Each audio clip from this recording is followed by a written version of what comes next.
देखो ध्यान से, हम लोग यूपी बोर्ड क्लास 9 केमिस्ट्री का जो टॉपिक पर चैप्टर पढ़ रहे हैं जिसका नाम है परमाणु अणु, उसमें हमारा नेक्स्ट टॉपिक है। कल हम लोग क्या पढ़े थे, डाल्टन का परमाणु सिद्धांत और परमाणु के बारे में परिभाषा और परमाणु की विशेषता में पढ़ चुके थे। हमारा नेक्स्ट टॉपिक है एकदम फ्रेश टॉपिक, इसका नाम है तत्वों के प्रतीक। तत्व यानी एलिमेंट और प्रतीक यानी कि सिंबल, यानी हम लोग क्या पढ़ने आ रहे हैं, एलिमेंट का सिंबल। ध्यान समझो, साइंस जब भी हम लोग पढ़ते हैं, जैसे तो हम लोग मैथ में पढ़ते हैं, तो मैथ में हम लोग प्लस के जगह क्या करते हैं, प्लस का सिंबल यूज करते हैं, माइनस की जगह माइनस का सिंबल यूज करते हैं, मल्टीप्लाई की जगह मल्टीप्लाई का सिंबल यूज करते हैं, डिवाइड की जगह डिवाइड का सिंबल यूज करते हैं। इसी तरह केमिस्ट्री में भी हम लोग के पास कुल मिला के 118 तत्वों की खोज की जा चुकी थी।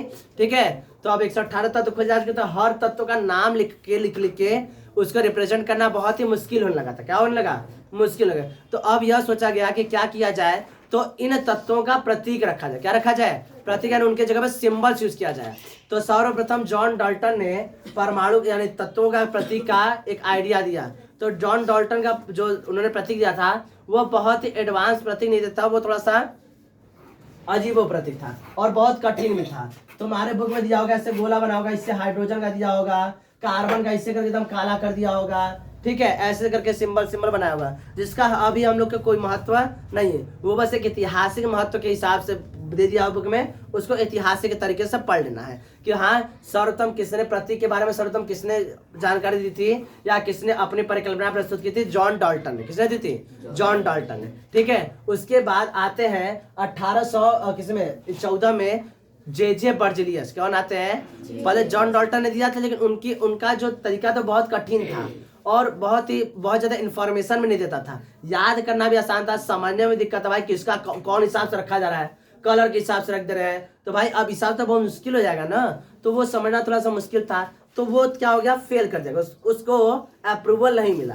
ठीक है, फिर उसके बाद 1814 में जे बर्जेलियस ने भाई कई साइंटिस्ट आए, लेकिन जे बर्जेलियस का थोड़ा सा क्या हो रहा, एडवांस तरीका रहा और यह इफेक्टिव रहा, प्रभावशाली रहा। तो इसी को आज तक हम लोग फॉलो करते हैं और इसी को पढ़ते हैं। ठीक है, आगे देखो, जे बर्जेलियस ने 1814 ईस्वी में तत्वों के प्रतीक की नई प्रणाली प्रस्तुत की। क्या कर की, तत्वों के प्रतीक की नई प्रणाली प्रस्तुत की। ठीक है, इसमें उन्होंने कहा इसके अनुसार क्या कहते हैं, कैसे एक तत्वों का सिंबल यानी प्रतीक कैसे हम लोग रिप्रेजेंट करते हैं, कैसे हम लोग परिभाषित करते हैं या कैसे उनको एक मानते हैं कि हाँ इस तत्व का यह प्रतीक है। उन्होंने कैसे रखा, तत्वों का प्रतीक का नामकरण कैसे किया, उसके प्रारंभ कैसे की।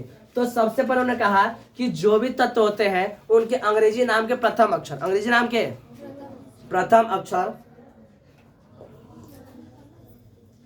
अक्षर को उन्होंने एज ए सिंबल स्वीकार किया। क्या किया कि भाई यही इसका क्या होगा, सिंबल होगा। जैसे तुम लोग पढ़ोगे हाइड्रोजन, ठीक है, तो तत्वों को प्रदर्शित करने के लिए उनके अंग्रेजी नाम के पहला अक्षर, अंग्रेजी नाम का पहला अक्षर को लिया गया, पहला अक्षर को लिया गया। जैसे एग्जाम्पल में हाइड्रोजन, पहला एग्जाम्पल में क्या है, हाइड्रोजन। ठीक है, तो हाइड्रोजन का देखो फर्स्ट अंग्रेजी का कौन है, H, तो H ले लिया गया। क्या ले लिया गया, H।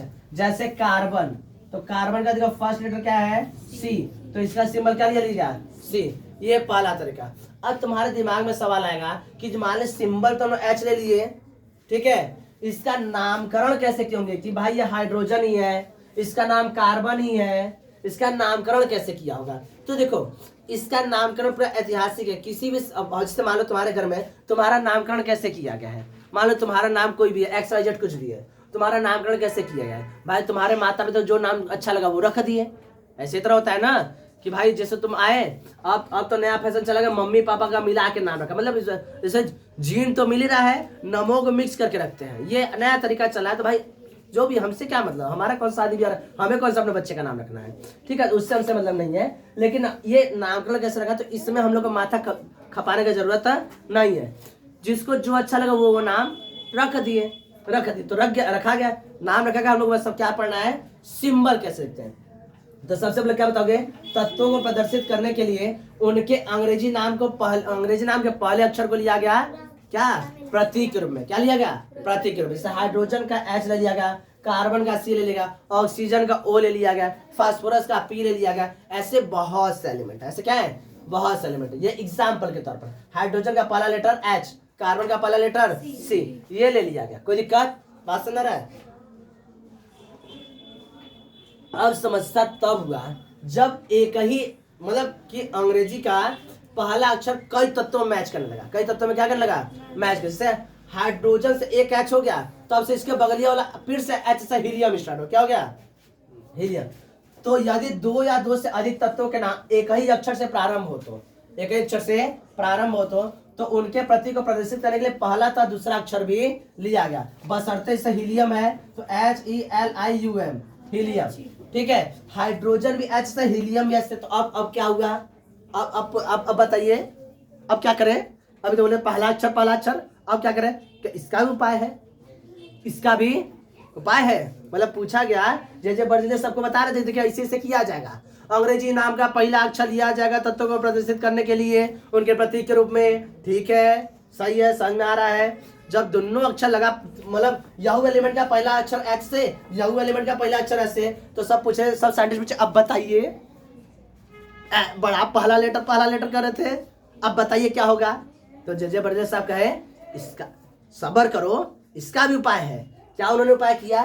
कहा कि अगर जब दो या दो से अधिक एलिमेंटों का पहला लेटर मैच करेगा तो पहला वाला तो एलिमेंट का तो वही रहेगा, पहला लेटर रहेगा, जैसा नियम बनाता। लेकिन दूसरा एलिमेंट आएगा तो उसमें हम लोग क्या करेंगे? पहला के साथ दूसरा भी ले लेंगे। पहला के साथ क्या करेंगे? दूसरा भी लेंगे। लीजिए, उपाय हो गया है। उपाय, पहला भी लेंगे और दूसरा भी लेंगे, बशर्ते पहला को कैपिटल लिखना है, दूसरा को स्मॉल, दोनों को कैपिटल में नहीं लिखना है। पहला कैसे लिखना है? कैपिटल, दूसरा। फिर इसके बाद क्या हुआ? बहुत से एलिमेंट का क्या हुआ कि पहला और दूसरा भी लगा मैच करने। मैग्नीशियम, मैग्नीज, पहला दूसरा तीसरा में। तो उन्होंने कहा कि देखिए एक काम करते हैं, पहला इससे मैग्नीशियम हो गया, मैग्नीशियम। अच्छा, चौके नहीं चल रहा क्या? इसको मिर्गी हो गया जी, जाओ को ठंडा मार दे रहा है का?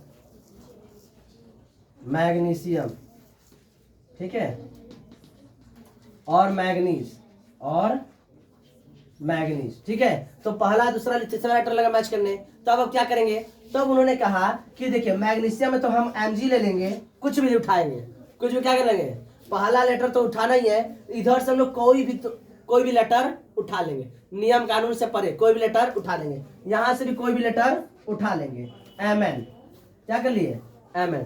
ठीक है, तो इस तरह से कोई भी लेटर उठा क्या बना लगा? सिंबल बनाया जाने लगा। उनके पास हर समस्या का उपचार था, वो हर समस्या का क्या देते गए? उपाय देते गए। इस तरह से क्या हुआ? एलिमेंट का प्रतीक यानी तत्व के रूप में आज हम लोग पढ़ते रहे।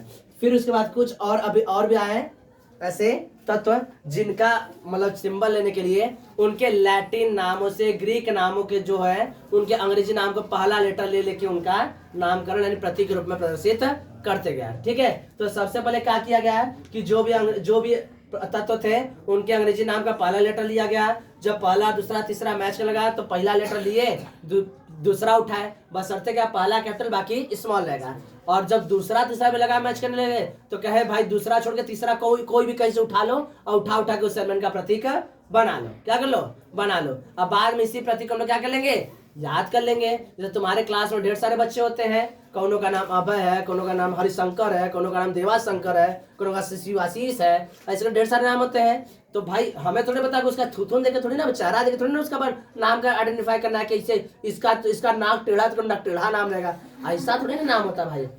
उसका चेहरा देके भाई इसका करिया तो करिया है, ऐसा नाम नहीं रहता है भाई। नाम का रहता है बगलोल, नाम रहता है राजा, अजीब। तो भाई नाम कुछ हो सकता है, तो उसका नाम कुछ भी हो गया, लेकिन उसका प्रतीक हम लोग के साथ करेंगे जैसा हम लोग का नियम बना के दे दिया वैसे हम लोग क्या करेंगे? प्रतीक के रूप में याद करेंगे। किसी को समझने में कोई दिक्कत? बस जैसा प्रतीक है वैसा याद करो, इसको ऐसे ही लिख लो। अब हम कुछ तत्वों के नाम और उनके प्रतीक अभी लिखवाएंगे, उसको लिख लो। ठीक है,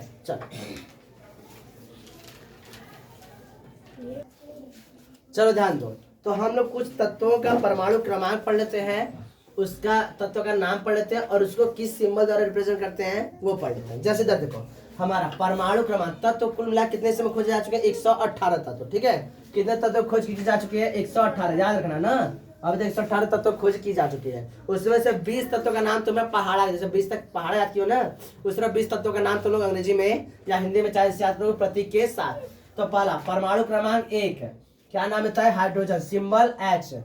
परमाणु क्रमांक 2 हीलियम, हीलियम का He।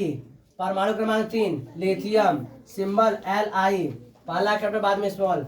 4 बेरिलियम Be, बोरान का B, ठीक है, कार्बन का C, नाइट्रोजन का N, ऑक्सीजन का O, फ्लोरीन का F और नियॉन का Ne और सोडियम एक मतलब यह किसे क्या बोलते हैं, ग्रीक वर्ड से लिया गया है, ठीक है। तो इसका ग्रीक वर्ड में क्या नाम है, नेट्रियम। क्या नाम है, नेट्रियम, ठीक है। तो नेट्रियम के यहाँ से Na लिया गया, क्या लिया गया है, Na, ठीक है। तो इस तरह से याद रखना। तो जैसे क्या होगा, hydrogen, helium, lithium, beryllium, boron, carbon, nitrogen, oxygen, fluorine, neon, sodium.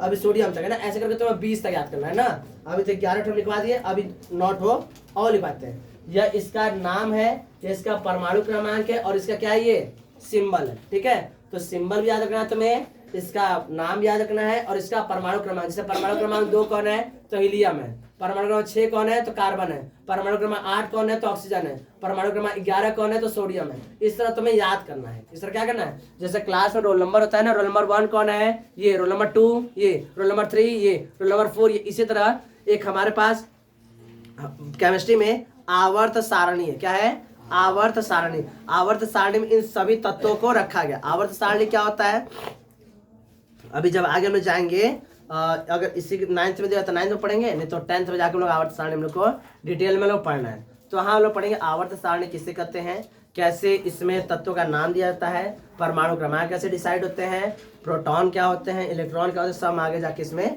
पढ़ेंगे। तो याद रखना, ये कुछ 11 तत्वों का नाम, उनका सिंबल और उसका परमाणु क्रमांक लिख दिए। इसको इसी तरह याद करोगे, 9 अभी और लिख दे रहे, ठीक है। इसको लिख लो फटाफट से। चलो जी, अब हमारा नेक्स्ट टॉपिक आता है तत्व का परमाणु द्रव्यमान, the atomic mass of the element, the atomic mass of the element. यानी किसी भी एलिमेंट का एटॉमिक मास हम लोग कैसे आइडेंटिफाई क्या करते हैं, कैसे डिटरमाइन करते हैं।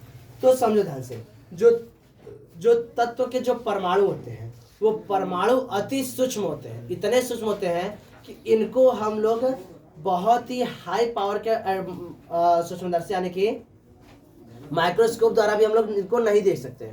यह बहुत ज्यादा क्या होते हैं, छोटे होते हैं। हम बताए थे कि जो ये होता है, क्या नाम है, हाइड्रोजन होता है, यह सब ज्ञात एलिमेंट में, ज्ञात तत्व में सबसे, इसके परमाणु का जो त्रिज्या होता है या इसका परमाणु जो होता है सबसे छोटा होता है। ये हम बता चुके थे पिछली कक्षा में, बताए थे, ठीक है। तो यहाँ हमने पढ़ा तत्व के परमाणु का जो द्रव्यमान होता है, जब इस तत्व का परमाणु बहुत छोटा होता है तो इनका द्रव्यमान वास्तविक द्रव्यमान से बहुत ही क्या होता है, कम होता है, बहुत ही कम होता है। जैसे हम लोग पढ़ते हैं तो 1 ग्राम, 2 ग्राम, 3 ग्राम ऐसे पढ़ते हैं ना, 100 ग्राम, 200 ग्राम, 250 ग्राम, 500 ग्राम, 1 kg। यह जो वास्तविक द्रव्यमान है, इनके मुकाबले, इनके कंपैरिजन में तत्व के परमाणु का द्रव्यमान बहुत ही कम होता है। क्या होता है, बहुत ही कम। एक एग्जाम्पल लेते हैं, जैसे हम कहें हाइड्रोजन जो होता है, हाइड्रोजन के परमाणु का द्रव्यमान जो होता है 1.673 × 10⁻24 ग्राम। इसका मतलब यह है कि ऐसे लिख दो, क्या नाम है, 1673 लिख लो। इनके पहले कितना जीरो लगा दो, 23 तो जीरो लगा दो, 0 0 0 0 0 0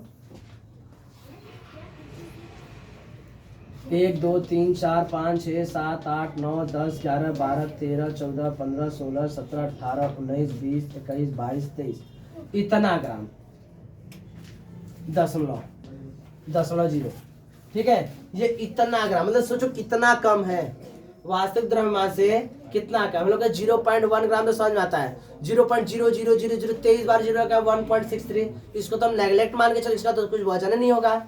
तो परमाणु के द्रव्यमान वास्तविक द्रव्यमान से क्या होते हैं, बहुत ही कम होते हैं। ये तो एग्जाम्पल के तौर पर था, सभी लगभग इसी तरह होते हैं, बहुत ही कम द्रव्यमान के होते हैं। तो आज जो हमारे पास जो बटखरा है, तराजू इसको बोलते हैं, उस द्रव्यमान से हम इसको हम लोग मेजर नहीं कर सकते हैं। इस स्केल पर हम लोग इसको मेजर नहीं कर सकते। मेजर कर पाएंगे, नहीं कर पाएंगे। तो इसके लिए हमें एक अलग से क्या बनाना होगा, बटखरा बनाना होगा, जो उसी की कैटेगरी, उसी की बिरादरी से आया हो, उसी की बिरादरी। जैसे हम लोग तौलते हैं तो भाई एक बटखरा बना लेते हैं। भाई 1 kg क्या है, ये 2 kg का बटखरा। हमारे पास जाओगे सब्जी लेने तो बटखरा रहता है, बटखरा में लिखा 1 kg लिखा होता है, 2 kg। उसी से हम लोग क्या सब्जी तौलते हैं, उसी से चीनी, दाल, तेल, हर चीज तौल के लेकर आते हैं। तो परमाणु को तौलने के लिए हमें परमाणु के नाम का क्या चाहिए, कोई एक न एक हम लोग मानेंगे, किसी न किसी एक को हमें क्या करना होगा, मानना होगा और उसी के द्रव्यमान के हिसाब से सभी को मेजर करेंगे। तो यही यहाँ पर किया गया, ठीक है। तो क्या बताओगे, तत्वों के परमाणु का द्रव्यमान बहुत ही कम होता है। एग्जाम्पल जैसे हाइड्रोजन परमाणु का द्रव्यमान 1.673 × 10⁻24 ग्राम।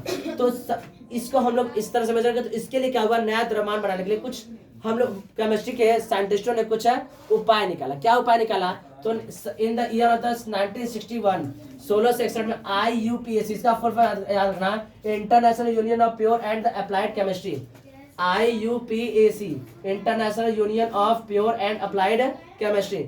इन्होंने मानक के रूप में, मानक मतलब जैसे हम लोग एक मानक मान के रखे हैं कि ये 1 kg का बटरा मानक मान लिए, क्या मान लिए, मानक मान लिए, 1 मीटर का लंबाई मानक मान लिए है, डिग्री सेल्सियस ये सब क्या है, मानक मान के रखे चल रहे हैं, ठीक है।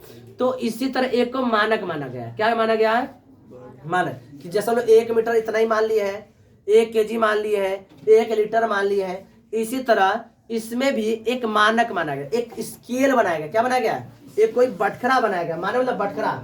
मानक के रूप में कार्बन के समस्थानिक C12 का, कार्बन के समस्थानिक C12 को स्वीकृत किया गया। किसको स्वीकृत किया गया है, कार्बन के समस्थानिक C12 को, समस्थानिक अभी आगे पढ़ा देंगे, ठीक है। कार्बन के समस्थानिक C12 को स्वीकृत किया गया है। जैसे अब समझो, कार्बन के एक परमाणु का द्रव्यमान होता है 12 AMU, atomic mass unit, atomic mass unit, या इसको शॉर्ट में अब यू बस करते हैं, यूनिट छोड़ देते हैं। क्या छोड़ते हैं, यूनिट। अब हम लोग मॉडर्न केमिस्ट्री में AMU, एटॉमिक मास यूनिट के क्या लिखते हैं, बस यूनिट लिखते हैं।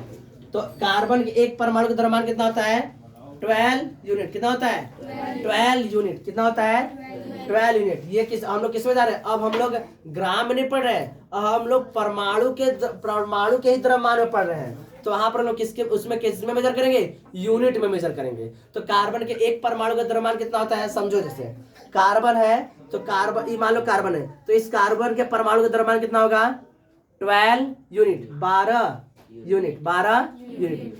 अगर इस द्रव्यमान को हम बराबर 12 भाग कर दें, कब बराबर भाग करें, 12, 12 यूनिट है ना, तो कितने बराबर भाग करेंगे, 12। कितना बराबर भाग करेंगे, तो बताओ, हर एक का द्रव्यमान कितना होगा, 1 unit, 1 unit, 1 unit, 1 unit, 1 unit, यह होगा। हर एक परमाणु के मतलब 12 बराबर भाग कर देंगे, तो हर एक बराबर भाग का द्रव्यमान कितना हो जाएगा, मास कितना हो जाएगा, 1 यूनिट, 1 यूनिट, 1 यूनिट। ऐसे कितने हो गए, 12 हो गए। और किसी एक को उठा लो, बराबर भाग कर लिए, कट किए बराबर, 1 2 3 4 5 6 7 8 9 10 11 12, कट बराबर भाग किए हैं 12। टोटल का वजन कितना है, 12 यूनिट, और एक का वजन कितना है, इसका 1 यूनिट है। कितना है, 1 को उठा लो, 1 को उठा लो। इसी को हम लोग कैसे यूज करेंगे, बटखरा की तरह। जैसे तराजू रखा जाता है, तो तराजू पर ऐसे ले लेते हैं, एक तरफ रखते हैं बटखरा, और जब कितना केजी चाहिए चीनी, 1 किलो, तो उसी के बराबर एक बार तौल के दे देंगे। कितनी बार, एक बार। कितना चाहिए, 2 किलो, इसके बराबर 2 बार तौलेंगे, एक बार तौलेंगे 1 किलो, फिर 2 किलो, हाँ कितना हो गया, 2 किलो। 5 किलो चाहिए तो उसके बराबर कब बार तौलेंगे, 5 बार, 1 किलो, 2 किलो, 3 किलो, 4 किलो, फिर 5 किलो। बटखरा बना लिए हम लोग, क्या बना लिए, बटखरा। अब इसी से हम लोग कंपैरिजन करेंगे कि कोई भी तत्व का जो परमाणु है, इस एक यूनिट जो कार्बन 12 के 12वें भाग के, कार्बन 12 के 12वें भाग वाला जो एक हिस्सा है, उसका कितना गुना है, उसका कितना गुना है। यही क्या होगा, सभी अलग अलग तत्व के परमाणु का द्रव्यमान होगा। समझ में आया, एक बार और समझो क्या बताना चाह रहे हैं हम। जैसे क्या हुआ, तो किसी तत्व का परमाणु द्रव्यमान, किसी कोई भी तत्व मान लो, 118 तत्व कोई भी मान लो, किसी भी तत्व का परमाणु द्रव्यमान वह संख्या है। हम क्या बता रहे, एक बार 1 हो गया, 1 kg, 2 kg, 3 बार 3 kg, इस तरह। तो संख्या बता रहे ना हम, 3 4 5, बात सुना है, तो संख्या बता। उसी तरह यहाँ पर तो किसी तत्व का परमाणु द्रव्यमान वह संख्या है जो यह प्रदर्शित करती है, वह यह संख्या है जो यह दिखाता है कि तत्व के, क्या बताया कि तत्व के एक परमाणु, कहाँ गया जी, कार्बन तत्व के लिखना था, कार्बन तत्व के परमाणु का द्रव्यमान C12 के एक परमाणु के द्रव्यमान के, C12 के एक परमाणु के द्रव्यमान के 12वें भाग का कितना गुना है, कितना गुना है। इसके ऊपर समझो कि किसी तत्व का परमाणु द्रव्यमान वह संख्या है जो यह प्रदर्शित करता है कि मान लो कोई तत्व है, मान लो कोई क्या है तत्व है, वह तो मान लीजिए ऑक्सीजन है, क्या है ऑक्सीजन, ठीक है। तो ऑक्सीजन एक तत्व है, ठीक। इसके परमाणु का द्रव्यमान एक कार्बन C12 के 12वें भाग वाले हिस्से का कितना गुना ये होगा, कितना गुना इस तत्व का परमाणु होगा। समझ में आ रहा है। जैसे हम कहें कि ई कार्बन है, ठीक, इसका 12 बराबर भाग कर लिए, 12 बराबर भाग करके एक ठो निकाल लिए, उसको बटखरा बना लिए। अब कोई ये तत्व लेकर आए, कोई क्या कर लिए तत्व लेकर आए। अब चेक करो यह तत्व जो है बटखरा रख रहे हैं, इस जो कार्बन का जो 12वां भाग है इसका ई कितना गुना है, 1 गुना है कि 2 गुना है कि 3 गुना है, यही इसका क्या कहलाएगा परमाणु द्रव्यमान कहलाएगा। क्या कहलाएगा परमाणु द्रव्यमान। वही इसको लैंग्वेज में लिखा हुआ है, ठीक है। वही क्या हुआ है लैंग्वेज, 2 गुना है तो 2 यूनिट, 3 गुना है तो 3 यूनिट, 4 गुना है तो 4 यूनिट, जितना गुना रहेगा उसका क्या लगेगा परमाणु द्रव्यमान कहलाएगा। इसको इस लिखा हुआ है किसी, तो अब इसको समझो, किसी तत्व का परमाणु द्रव्यमान वह संख्या प्रदर्शित कर रहा है जो यह दिखा रहा है कि कोई भी जो तत्व है वह कार्बन 12 के 12वें भाग का कितना गुना है। 12वें भाग का 2 गुना है कि 4 गुना है कि 5 गुना है कि 10 गुना है, वह इसका क्या कहलाएगा परमाणु द्रव्यमान कहलाएगा। समझ में आ गया, कोई दिक्कत, ठीक है। ये इसका क्या हमारा मौलिक एटॉमिक वेट है, क्या है एटॉमिक वेट है। कोई दिक्कत। समस्थानिक है तो समस्थानिक में जो एटॉमिक वेट पढ़ लिए ना, अब जो इलेक्ट्रॉन और प्रोटॉन को पढ़ेंगे तो प्रोटॉनों की संख्या इलेक्ट्रॉनों की संख्या के आधार पर तुमको बता दें समस्थानिक किसे कहते हैं। बात समझ आ रहा है। समस्थानिक 2 बार वर्ड आ चुका है और समस्थानिक को भी हमें क्या करना होगा समझना ही होगा, ठीक है। किसी कोई दिक्कत, एटॉमिक वेट समझ में आ गया। इसको एक बार और पढ़ना और समझने की कोशिश करना ही समझ आ जाएगा। वैसे हम समझा दिए पूरा अच्छे से। अब इसको लिख लो इसको फटाफट।